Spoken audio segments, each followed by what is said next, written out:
Следите трилинка во продолжение. Наши соговорници зборуваа околу задолжувањата, буџетските расходи, социјалните субвенционирања, капиталните инвестиции. Во наredните минути ќе следите видување и размислувања од академиците Таки Фити и Абдулменов Беџети, како и универзитетските професори Маријан Бојаджиев и Никола Поповски, кој воедно беше и министар за финансии. Значи сега што треба да прави буџетот? Прво, буџетот мора да се концентрира на зголемување на фискалниот простор. Учеството на јавниот долг во бруто домашниот производ надмина 60%. Ние мораме да се спуштаме надолу. Во буџетот за оваа година е намалена стапката на дефицит на 4,6% и ако тоа се оствари, тоа е добро. Почнува тој процес на консолидација. Повторно да создадеме буџетски простор, бидејќи ако се јави нова криза, немаме како да интервенираме. Ударот или фокусот на фискалната политика треба да биде на јавните инвестиции. Значи јавните инвестиции, продуктивни јавни инвестиции, посебно зелени технологии, енергетика, фотоволтаици, ветерници и така натаму.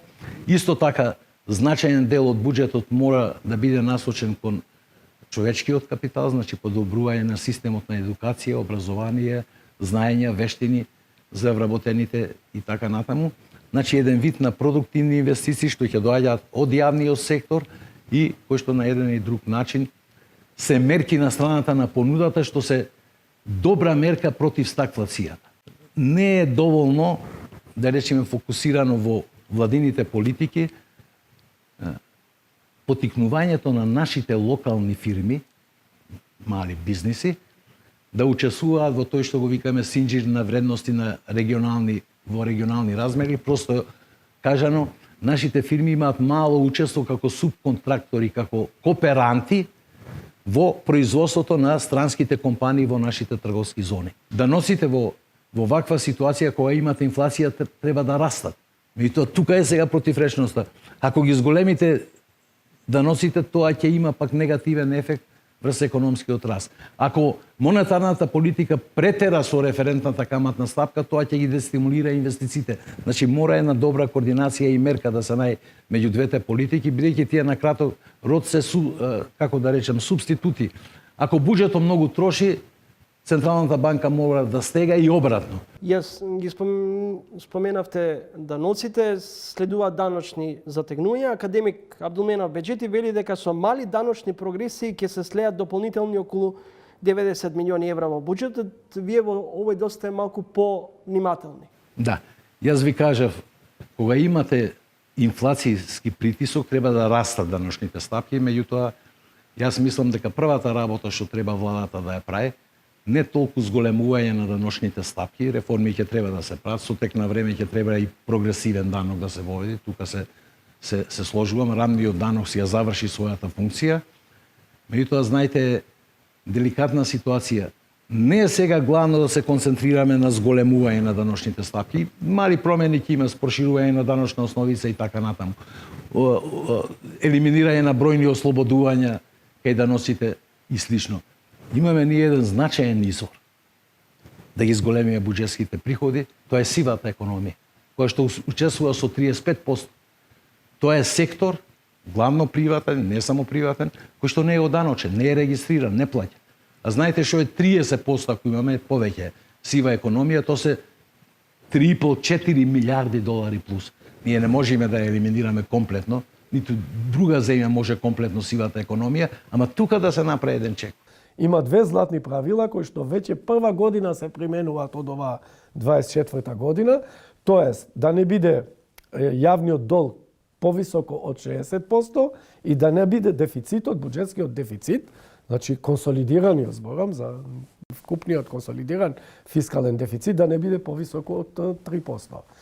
Меѓутоа ММФ сугерира значително да се намалат социјалните субвенции, а од друга страна со зголемувањето на платите на функционерите се отвори Пандорината кутија, па се соочуваме со ситуација лекарите да бараат зголемување на платите, пензионерите да бараат зголемување на пензиите. Можеме ли со ваква кондиција финансиска, со ваква стапка на задолженост моментална, 2024 да издржиме, например, зголемување на пензиите од 5000 денари на кои инсистираат пензионерите? Ајде одиме со ред. Прво, факт е дека ММФ забележува во делот на некои социјални субвенционирања, кога се работи за моментални субвенционирања, за краткорочни субвенционирања, за несистемски субвенционирања, и тоа е факт. И тоа е така и во право, дека забележуваат во смисла еднократна поддршка. Но ММФ не забележува во делот на системските решенија од типот на нивелизација на плати, индексирање ние ги велиме, и нивелизација и индексирање на пензиите. Тоа се системски решенија. Друго е решењето дека ние влегуваме во една спирала на зголемување на плати и на сите овие аспекти од типот на плати за јавна администрација, како еднократно зголемување и одеднаш зголемување на пензиите, кои што се прават освен нивелизацијата, и како такви се неодржливи. Меѓутоа, мора да признаваме дека во делот на платите ние неминовно тоа да го правиме, затоа што почнаат дефинитивно да напуштаат вработувањето многу способни и млади луѓе. Затоа платите денеска во буџетската расходна ставка се предвидени околу 40% во маса поголемо од тоа пред 3-4 години. Ама па затоа е задржано и можноста да бидат поефикасни во делот на дејствување. Не е проблемот до висината на платите. Проблемот е до ниската продуктивност на вработените во јавната администрација. Проблемот е во уравниловка. Значи, како се делаат и како се распоредуваат платите, мора да биде модел на перформирање. Не можете вие подеднакво да исплатувате плати на две различити институции врз основа на платен разред само. Вие мора да внесувате компоненти на перформирање. И перформансите се мераат со индикатори. Така да сега пензискиот фонд во овој момент дури е во психолошка гранична, би рекол, лимит, кај што се предвидува дури да надмине 50% субвенционирање од владиниот буџет, односно од државниот буџет.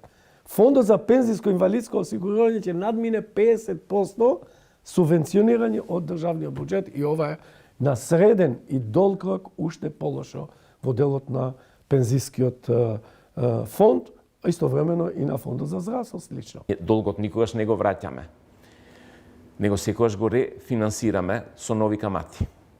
И сето тоа прави. И конечно, зашто ќе се користи? Ако се користи за потрошувачка, мислам дека е голем проблем. Вклучувајќи и инвестициска потрошувачка. Дури и да речат, со тој ќе направиме еден нов автопат. Зар некој во Македонија? Јас гледам, дури и мои колеги професори сметаат дека ако се користи за продуктивни цели, ќе ја поттикне економијата и брзо ќе се враќаат парите. Тоа поттикнување и враќање не е толку брзо во јавниот сектор. Милијардата ќе си доспее за враќање, а автопатот и понатаму ќе создава трошоци за одржување, тој не ги враќа директно парите. За да тој предизвика раст на економијата, па фирмите, тоа се многу долгорочни замаглени процеси. Што значи дека тоа е шокантна најава во економската политика, дека 1 милијарда евра ќе се задолжите, 6-7% од БДП. Веќе 5-та година имаме висок буџетски дефицит и долгот е веќе над 60 насто или 8 милијарди евра. Како новата влада би требало да се справи со недомакинското трошење на нивните предходници?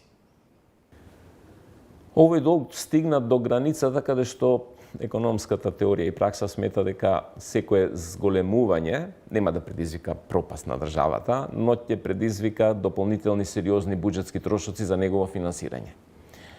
Нашиот сега е околу 60%, тоа е, вие кажавте, околу 8 и нешто милијарди евра. Сега сметете ако го финансираме со 6% годишно. Мислам каматите на него да се 6% годишно. Во таа зона сме веќе влезени. Тоа се 480 милиони евра годишно само за камата.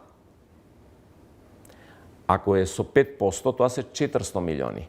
Секое негово зголемување ќе носи дополнителни каматни отплати. а 400 милиони се повеќе од буџетот на Министерството за одбрана. Значи, проблемот е на можноста да го отплаќате тој долг. Никој не го враќа долгот. Туку тој се намалува во бруто домашниот производ со побрз раст на економијата. Сега, ако економијата расте побрзо, а они го зголемат долгот по-споро, тој помалку ќе учествува во вкупната економија и ќе се отплаќа, ако не се зголемат повторно каматните стапки во светот и така натаму, релативно лесно. Но ако продолжи да се зголемува, ние ќе имаме потреба од намалување на јавната потрошувачка за други сфери за да го сфинансираме долгот. Приоритет број 1 на сите држави е враќање на надворешниот и внатрешниот долг. Приоритет пред исплата на било што. Зашто ако не го исплатите, вие сте во формална банкрот позиција, како што беше Грција пред 10 години. Што значи дека ќе треба да направат преструктурирање на потрошувачката. Од тековна кон друга. Дали ќе успеат? Јас не можам да предвидам сега. Но еден чекор што го видов е во обратна насока.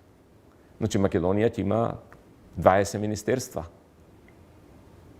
Значи, една македонска држава од милиарда, се извинувам, од 1.800.000 луѓе, до сега имаше 14-15, па отидоа на 16 со тој за политички систем ресори, новата влада најави 20 ресори, за кои апсолутно по мене нема никаква потреба, плюс ке има, значи, тоа е првата неефикасност што ја покажаа.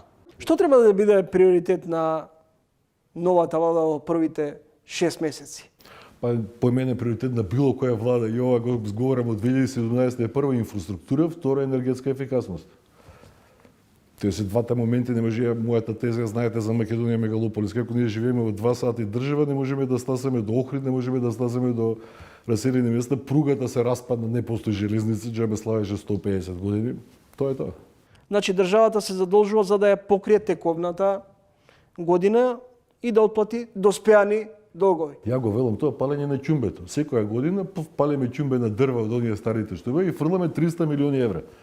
И политичарите говорат за, како велат во финансии, за среднорочна стратегија. Која е среднорочна стратегија, ако не почнете да штедите од сега? Не постои една организација, институција, владина агенција што заштедила 1 евро. Напротив, трошат како луди. Се мултиплицира со некакви фактори од 50 до 500% во последните 4-5 години. Ако треба да почнеме да штедиме, од каде треба да почне рационализацијата? Зошто уопшто се задолжуваме ние, за да трошиме пари во државата? Ние ме раст 1,4%. Тоа е најнизок раст на Балканот, во Источна Европа, каде сакате. Нашиот БДП од 90 до сега е зголем 3 пати, полскиот 10 пати. Па тоа е разликата, тие станаа земја на first world country, ние останавме земја од третиот свет. Не можеме со вакво ниво на раст. А каде може да се штеди? Ако дозволите неколку примери. Социјалните трансфери се 31% од буџетот. 31%. Сега дел од нив се сигурно оправдани, дел од нив може да посуди така натаму. Меѓутоа, ние сме единствена држава во свет кај што го ќе влезете во систем на социјална заштита, никој не излегол. Број 2. Еве да речеме Мицковски спомнавте говори во својата програма, бар така го образлагаше во комора, дека ќе се намали бројот на претеници од 90 на 120. Што само по себе не е лошо, нема никаков проблем. Меѓутоа, што правиме со така наречените привилегии на претениците? Како тоа може пратеник да си наплаќа патни трошоци, тие се вработени во собрание и секој ден да се возат, па имаме, како се вика, Мира, Дизел, Рајко, Мерцедес, разни надимци за пратеници, што се возат секој ден и си наплаќаат овие, како се вели, користење на приватно возило за службени потреби. Па ако си вработен во Скопје, се иде во Скопје, изнајмете станови, дајте некој додаток за одвоен живот, ќе ги намалите трошоците за X пати. Видете го трошокот на собранието. Од 14 милиони и 700 во 2020 на 22 во 2024. Зголемување, не, се извинувам, тоа беше Агенција за лични податоци. Само еден момент да го видам собранието, тоа беше зголемено за 100 и нешто посто. Значи во последните 5 години трошоци на собрание со сите стручни служби е зголемен точно за 100%. Кој тоа може да го плати? Кој од нас во приватниот сектор може да зголеми да ги зголеми трошоците за 100% и никому ништо. Него врадата ќе се задолжи, ќе подели плати, ќе вработи, уште една партија, друга партија, сите ќе останат. И тоа се случи во сите агенции. Агенција за заштита на лични податоци. Зголемување за 64%. Совет за унапредување на ревизија, зголемување за 47%. Знаете колку агенции има вака, никој не ги знае. Агенција за пошти, агенција за контрола на агенцијата за пошти. Неверојатно. Претпоставам дека никнувањето на такви агенции пред се е во насока на задоволување на политичко-партиските Стварно не апетити. може да оди така државата, нели сите се колдеме во меритократија и пат кон Европска унија, ова не е Европска унија. Ова е калабалак, ова е растурена куќа. Како ние во нашите домови не може да трошиме неограничено, има банката вели лимит, толку вие две плати.